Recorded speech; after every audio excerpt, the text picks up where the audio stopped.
Donc vous avez votre bloc texte qui est sur la droite de la zone intramarge en fait.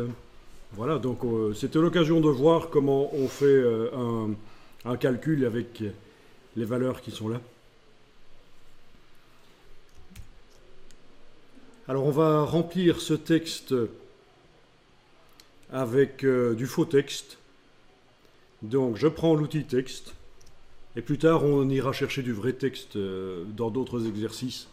Mais pour commencer, autant faire avec du faux texte. En fait, quand vous faites le design d'un document, vous pouvez commencer avec du faux latin si vous n'avez pas encore de vrai texte à utiliser.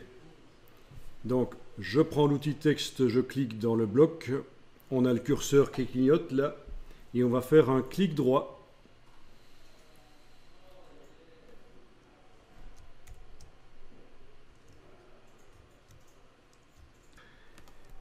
Clic droit, remplir avec le texte de substitution. Voilà, et vous avez du faux latin qui remplit le bloc. Alors, si vous voulez, dès à présent, on peut regarder ce que ça donnerait si on imprimait cette page.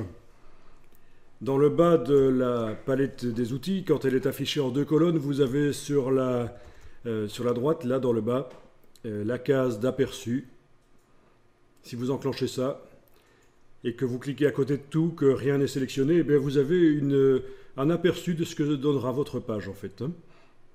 Donc tout ce qui est couleur de bloc disparaît, c'est vraiment une simulation de ce que donnera l'impression.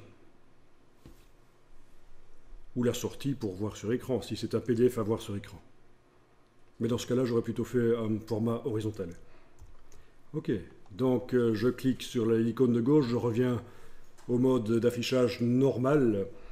On peut travailler dans InDesign en étant en aperçu, c'est pas un problème, on peut aller sélectionner les choses. Oui, pas les images parce qu'elles sont sur un calque que j'ai verrouillé, mais le bloc texte est modifiable, ce n'est pas un problème.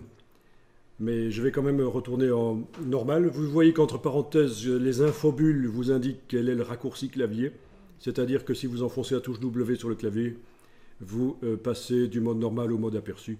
Enfin, tous les outils ont le raccourci qui est indiqué entre parenthèses.